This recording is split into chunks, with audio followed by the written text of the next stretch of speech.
ہندی زبان میں پوتر کا لفظ استعمال ہوتا ہے۔ بہت خوبصورت ڈیٹیل ہے۔ اسی طرح چونکہ انگریزی زبان بہت ہی زیادہ عام ہے ہمارے آج کے دور میں، تو انگریزی زبان میں بھی طہارت و پاکیزگی کے لیے لفظ پیوریفیکیشن استعمال ہوتا ہے، اور چونکہ اردو کی طرح سے انگریزی بھی لشکری زبان ہے، مختلف زبانوں کا مجموعہ ہے، تو انگریزی میں یہ لفظ لاطینی زبان کے لفظ پیوریفیکیشن سے لیا گیا ہے، جبکہ قدیم فرانسیسی زبان میں اسے پیوریفیکیشن کہا جاتا تھا۔ اب ہم یہ تو اس کا لفظی مفہوم ہو گیا۔ جی بالکل۔ اب میں چاہوں گی کہ تھوڑا سا اس کو کلام مقدس کے حوالے سے بیان کروں۔ یونانی زبان میں پاکیزگی کے لیے لفظ ہگیاسموس استعمال ہوا ہے، جس کا اردو ترجمہ ہے پاک ہونا۔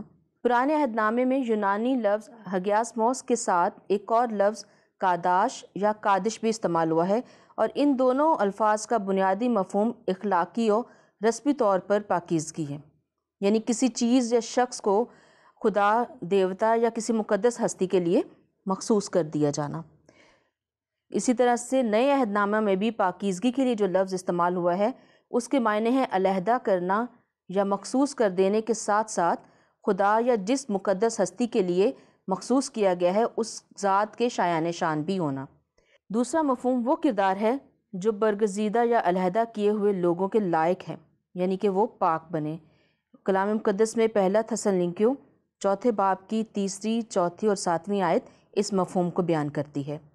یہ پاکیزگی کا وہ اخلاقی مفہوم ہے جس کی بنا پر ایماندار شخص بتدریج مسیح یسوع کی صورت پر تبدیل ہوتا جاتا ہے۔ اس کا ہمیں حوالہ رومیو 8 باب کی 29 آیت میں بھی ملتا ہے۔ یہ وہ عمل ہے جس سے زندگی اخلاقی طور پر بدلتی جاتی ہے، اور یہ عمل تا حیات جاری رہتا ہے، جبکہ اس لفظ کا الٹ تامہ ہے جس کے معنی ناپاک، نجس یا آلودہ کرنا ہے۔ یہاں پر میں کافی حیران ہو کر ساری ڈیٹیل سن رہی تھی۔ یقیناً بہت سارے ناظرین ہوں گے، ایسے بھی ہوں گے جو یقیناً جانتے ہوں گے، کہ مگر موسٹلی جو آپ نے ڈیٹیل اسٹارٹ میں دی اور جو آپ نے کلام مقدس میں سے اس کے مفہوم بتائے ہیں، وہ یقیناً میرے لیے بھی نئے ہیں اور میرے دیکھنے والے ناظرین کے لیے بھی نئے ہیں اور بہت ہی اہمیت کے حامل ہیں۔ اگلا کوسچن سسٹر میں کرنا چاہوں گی آپ سے کہ اس کی تاریخی اہمیت آپ ضرور بتائیں کہ یہ کب سے چلی آ رہی ہے، یا یہ ابھی اس پر زیادہ فوکس کیا گیا ہے، یا کب سے ہے، اس کے بارے میں آپ پوری ڈیٹیل ذرا دیں۔ میں یہ تو نہیں کہوں گی کہ طہارت کا تصور بالکل نیا ہے۔ بہت سارے، جیسا کہ آپ نے بتایا، کہ الہامی اور غیر الہامی اور قدیم مذاہب میں بھی طہارت کا تصور پایا جاتا ہے۔ سب سے پہلے میں شروع کروں گی ہندو مذہب سے۔ ہندو مذہب میں پاکیزگی اور طہارت کے مختلف معیار اور روایات پائی جاتی ہیں۔ ہندوؤں میں طہارت کی ایک رسم ان کے مقدس دریا یعنی گنگا میں نہانا، سمرٹا اچمنا، جس میں مختلف منتر پڑھے جاتے ہیں، 3 دفعہ سیدھے ہاتھ کے چلو میں پانی لے کر اور بغیر گھونٹ بھرے نگلنا شامل ہے۔ اچمنا میں تقریباً تمام براہمن روایات شامل ہیں جن کی میں تفصیل میں نہیں جاؤں گی۔ جی بالکل۔ اور ان تمام روایت کے بعد ماتھے پر تلک لگایا جاتا ہے۔ ایک اور رسم ہے ابھشکا کہلاتی ہے، جو کہ کسی مذہبی عمارت کے افتتاح یا کسی حکمران یا سیاسی شخصیت کے جنگ پر جانے سے پہلے مٹی، دودھ، شہد، گھی، گنے کے رس یا عرق گلاب سے نہانا بھی شامل ہے۔ یہودیت بھی جو کہ ایک قدیم مذہبی تصور کیا جاتا ہے، تو یہودیت میں بھی پاکیزگی یا طہارت کے لیے 2 طرح کے وضو کیے جاتے تھے۔ ایک طویلہ یعنی نہانے کے لیے کسی مخصوص کمرے میں پورے بدن کو صاف کرنا، اور دوسرا نیٹیلٹ یا دیم یعنی کپ کے ساتھ ہاتھ دھونا۔ اس کے علاوہ احبار کی کتاب مقدس میں احبار کی کتاب کے 11ویں تا 15ویں باب میں ہمیں پوری تفصیل ملتی ہے، جس میں پاکی اور ناپاکی کی مختلف حالتوں اور پاکیزگی حاصل کرنے کے حوالے سے تفصیل بیان کی گئی ہے۔ یہاں پر میں اپنے ناظرین کو کہنا چاہوں گی کہ کیونکہ بہت سارے ریفرنس ہیں یہ، تو آپ اپنے پاس نوٹ کریں اور فرصت کے اوقات میں ضرور پڑھیں، تاکہ آپ کا جو کانسیپٹ ہے وہ کلیئر ہو سکے کہ خدا کا پاک کلام پاکیزگی کے حوالے سے کیا کہتا ہے۔ جی سسٹر۔ اسی طرح یہودیت میں تمام دن بھر کے معمولات، بازار سے آ کر یا پھر اپنے تمام جسمانی جو معمولات ہیں ان سے فراغت کے بعد بھی ہاتھ دھونا شامل تھا۔ قدیم مصری مذہب میں بھی مشہور یونانی مورخ ہیرودیتس، جو کہ 5 صدی قبل مسیح کے ایک تاریخ لکھتے ہیں، ان کے مطابق مصری پجاری 2 مرتبہ دن کو اور 2 مرتبہ رات میں غسل کیا کرتے تھے، اور فرعون کی بیٹی کا، جیسا کہ ہمیں کلام مقدس میں ملتا ہے، دریائے نیل پر غسل کے لیے جانا اس بات کی دلیل ہے کہ یہ صفائی صرف مندر کے پجاریوں تک ہی محدود نہیں تھی۔ اسلام میں بھی پاکیزگی کا تصور جو موجود ہے، اس کا وضو اس کا بنیادی حصہ ہے۔ نظریاتی طور پر اس کا مقصد یہ ہے کہ فرد پورا دن پاک و صاف رہے، تاہم سونے، جنسی عمل، ریا کے اخراج، خون نکلنے یا قے وغیرہ سے انسان جب ناپاک ہو جاتا ہے تو اس وجہ سے وہ پاکیزگی حاصل کرنے کے لیے وضو کرتے ہیں، اور اسلام میں پاکیزگی کا سب سے اعلیٰ عمل جو ہے وہ غسل کہلاتا ہے۔ اور اسلامی روایات کے مطابق اگر پانی میسر نہیں ہے تو خشک وضو، جسے تیمم کہا جاتا ہے، وہ بھی کیا جا سکتا ہے۔ اس کے علاوہ اسلام ہی مذہب کی ہی ایک اور شاخ ہے جسے بہائی مذہب کہتے ہیں، اور میں سمجھتی ہوں کہ بہت سارے لوگ بہائی مذہب سے ناواقف ہیں، تو میں تھوڑا سا اس کی ڈیٹیل بتانا چاہوں گی۔ میں بھی سننا چاہوں گی۔ بہائی مذہب اصل میں راہبوں کا مذہب پر مشتمل ہے، جو کہ ان تمام انسانوں کے روحانی اتحاد پر زور دیتا ہے، اور ان کی تعلیمات 3 بنیادی چیزوں پر مشتمل ہیں۔ نمبر 1، خدا ایک ہی ہے جو تمام تخلیق کا منبع ہے۔ نمبر 2، تمام بڑے مذاہب یکساں روحانی ذریعہ رکھتے ہیں کیونکہ ایک ہی خدا کی طرف سے آئے ہیں۔ اور تیسری ان کے بنیادی تعلیم یہ ہے کہ تمام انسان یکساں طور پر تخلیق کیے گئے ہیں، جنہیں تنوع کے اتحاد کے ساتھ جوڑا گیا ہے، اور یہ تنوع نسلی ثقافتی طور پر دیکھا جا سکتا ہے، سراہے جانے کے قابل ہے اور قبول کیے جانے کے بھی قابل ہے۔ بہائی مذہب کی ابتدا 19ویں صدی میں ایران میں بہاءاللہ سے ہوئی۔ بہائی مذہب میں لازمی یا مسنون دعاؤں کے پڑھنے سے پہلے اور عظیم نام لینے سے پہلے 95 بار وضو کیا جاتا ہے، یعنی ہاتھ اور چہرے کو دھویا جاتا ہے۔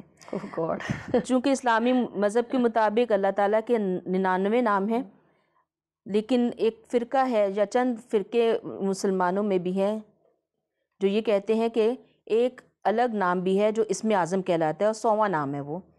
تو مذہب بہائی کے ماننے والوں کا یہ عقیدہ ہے کہ وہ 100واں نام بہا ہے، جس کے معنی ہیں جلال یا شوکت والا، اور ان کے ہاں وضو کرنے کی اہمیت اس قدر زیادہ ہے کہ اگر آپ ابھی نہائے بھی ہیں تو تب بھی اگر آپ نے دعائیں پڑھنی ہیں تو آپ کو دوبارہ سے وہ 95 بار والا وضو کرنا ہوگا۔ جاپانی مذہب میں بھی مقدس مقامات یا مندروں کی زیارت پر جانے والے جو ہیں، اگر آپ کبھی موقع ملا ہو یا آپ نے ٹی وی پر دیکھا ہو، تو وہاں مندروں کے کافی پہلے ایک بہت بڑا حوض سا ہوتا ہے، وہ حوض سکوبائی کہلاتا ہے، جس میں مقدس مقامات کی زیارت، اور ان کے یہاں ایک چائے کی تقریب بھی بہت مقدس مانی جاتی ہے۔ اس تقریب میں شرکت سے پہلے بھی وضو کے لیے پانی موجود ہوتا ہے، اور جو حوض کا نام ہے لفظ تکوبائی سے اخذ کیا گیا ہے، جس کے معنی نیچے جھکنا ہے، جو کہ ایک عاجزانہ عمل ہے۔ تو یہ بھی خدا کی قربت یا اپنے مقدس ہستی کی قربت میں جانے سے پہلے اپنے آپ کو پاک کرنے کے مترادف ہے۔ بہت خوبصورت ڈیٹیل اور بہت حیران کن باتیں میں نے بھی سیکھی ہیں، اور یقیناً میرے ناظرین نے بھی سیکھی ہوگی۔ تیسرا سوال کرنے سے پہلے میں کچھ کہنا چاہوں گی اپنے ناظرین سے بھی اور سسٹر آپ سے بھی۔ یوں تو تمام مذاہب میں مقام، لباس، جسم کی طہارت پر کافی زور دیا جاتا ہے، اور آپ نے بھی ابھی بہت حیران کن ڈیٹیل ہمیں دی ہے کہ یہاں کہیں کہیں روحانی طہارت کے بارے میں بھی ہم، جس طرح بھی آپ نے بتایا کہ اگر خدا کے لیے ہم نے، مطلب دوسرے مذاہب کی بات کر رہی ہوں، جس طرح بھی آپ نے سسٹر نے ڈیٹیل دی کہ اگر ہم نے کچھ بھی پڑھنا ہے خدا کے لیے، اس کی رفاقت میں جانے کے لیے، تو کتنی بار ہمیں اپنے آپ کو پاک کرنے کی ضرورت ہے۔ لیکن واحد ایک ہی کتاب مقدس ہے جس میں ان تمام ذہنی پاکیزگی یعنی سوچ تک کو پاک رکھنے کی باتیں ہی نہیں بلکہ پریکٹیکل بھی کر کے دکھایا گیا ہے، اور یہی جناب مسیح کی تعلیم ہے جس پر ہمیں عمل کرنا ہے۔ اگلا سوال سسٹر میں کرنا چاہوں گی آپ سے کہ مسیحیت اور دیگر مذاہب میں طہارت اور پاکیزگی کا جو تصور ہے وہ آپ ذرا بتائیں۔ اس سوال سے پہلے میں ایک شعر بیان کرنا چاہوں گی۔ جی ضرور۔ اور چونکہ آپ نے جسمانی اور اندرونی طہارت کا ذکر کیا ہے، باطنی اور ظاہری طہارت کا، تو شعر یہ ہے: دو چار نہیں کوئی ایک دکھا دو، وہ شخص جو باہر سے بھی اندر کی طرح ہو۔ بہت خوبصورت، کیا بات ہے۔ جیسا کہ آپ نے مسیحیت کے حوالے سے بیان کیا، تو میں مسیحیت کا اصل تصور بیان کرنے سے پہلے جو مسیح یسوع کے دور کے لوگوں کا تصور تھا وہ بیان کرنا چاہوں گی، بالکل۔ کہ ان کے ہاں بھی پیر دھونے کی رسم یا کھانا کھانے سے پہلے وہ جسمانی پاکیزگی میں آ جاتا تھا۔ متی کی انجیل کے مطابق پینتس پلاطوس نے یسوع کو الزام سے جب بری کیا اور اپنے ہاتھ دھو کر عملی طور پر یہ ظاہر کیا کہ وہ یسوع کے خون کے الزام سے اپنے آپ کو بری قرار دیتا ہے۔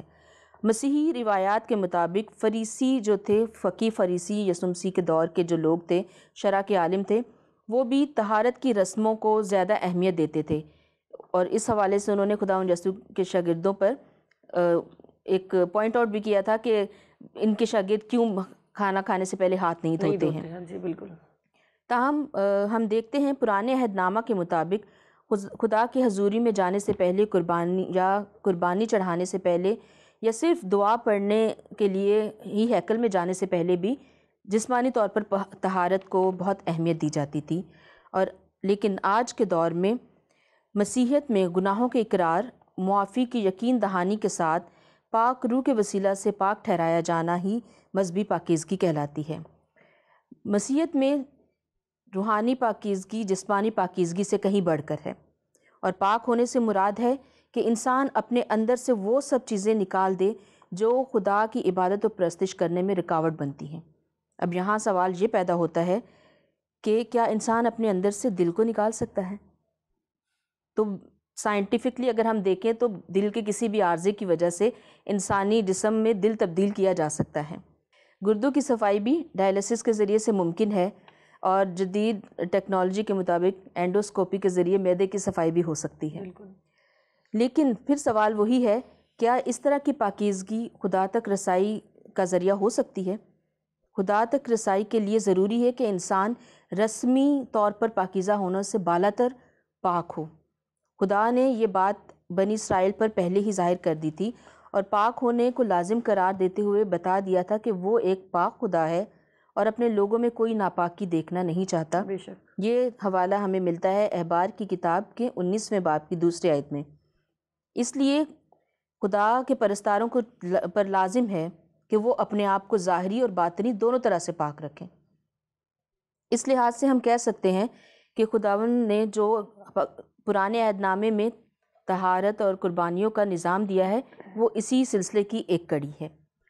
ان ابواب میں ہر طرح کی ناپاکی کو دور کرنے کا طریقہ بتایا گیا ہے، اور رسمی طہارت کے ذریعے سے خدا اپنے لوگوں کو یہ سمجھانا چاہتا ہے کہ وہ اپنے آپ کو گناہ سے پاک رکھ کر اس کی حضوری کے قابل کس طرح سے بنا سکتے ہیں۔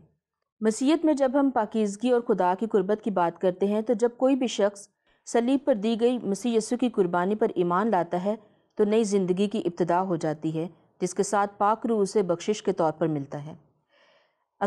مسیحی عقیدہ میں خدا کی مرضی کے مطابق زندگی بسر کرنے کی 4 اصطلاحیں ہیں۔ نئی زندگی یعنی جب وہ مسیح پر ایمان لا کر اپنے گناہوں سے توبہ کر کے بپتسمہ لیتا ہے تو وہ نئی زندگی میں داخل ہو جاتا ہے، اور نئی زندگی میں داخل ہونے کے ساتھ ہی وہ راستہ باز ٹھہرتا ہے، اور راستہ باز ٹھہرتے ہوئے جب وہ خدا کے احکام کے مطابق اپنی زندگی گزارتا ہے تو وہ پاکیزگی کی راہ اختیار کر لیتا ہے، اور اس طرح جیسا پہلے بیان کیا کہ یہ تا حیات جاری رہنے والا عمل ہے، تو درجہ بدرجہ اس کی تقدیس ہوتی رہتی ہے۔ تو مسیح پر ایمان لانے سے خدا ایماندار کو نئی زندگی عطا کرتا ہے، اسے راستہ باز ٹھہراتا ہے اور پاکیزہ زندگی بسر کرنے کی توفیق دیتا ہے۔ بہت خوبصورتی کے ساتھ ناظرین، میں یہ سمجھتی ہوں کہ آج کا یہ جو پروگرام کوشش کی ہے آپ کے ساتھ شیئر کرنے کی، بہت ہی اپنی نوعیت کا بہت ہی مختلف پروگرام ہے، اور بہت ہی میں یہ سمجھتی ہوں کہ تبدیلی کا سبب بنے گا اگر ہم اسے اپنی زندگی میں لیتے ہیں۔ شرط یہی ہے کہ ہمارے دل تیار ہونے چاہیے۔ اسی کے ساتھ اگلا کوشچن سسٹر لاسٹ کوشچن ہے، اور ہمارے پاس تھوڑا ہی وقت ہے، تو میں چاہوں گی کہ آپ اسے مجھے بھی ضرور سکھائیں، کیونکہ میں نے آج بہت کچھ سیکھا ہے، اور یقیناً میرے ناظرین نے بھی آج بہت کچھ سیکھا ہے۔ طہارت کی ضرورت اور اہمیت، یہ آپ ذرا بتائیں کہ اس کی ضرورت بھی کیوں ہے، اور اہمیت کس طرح یہ اہمیت کا حامل ہے؟ جس طرح پہلے بیان کیا جا چکا ہے کہ طہارت کا جو مفہوم کتاب مقدس میں ہے، اس کا مطلب ہے کسی چیز کی تقدیس کر کے اسے مخصوص کر دینا، مقدس ہستی کے لیے، خدا کے لیے، کسی دیوتا کے لیے علیحدہ کر دینا۔ اس کا مطلب یہ ہے کہ اب وہ شخصیت، وہ شخص جو اپنے آپ کو پاک کرتا ہے، وہ خدا کی ملکیت ہے۔ مسیح پر ایمان لانے کے ذریعے جس طرح نجات ہم کہتے ہیں کہ خدا کی بخشش ہے، ویسے ہی پاکیزگی بھی خدا کی ایک بخشش ہے۔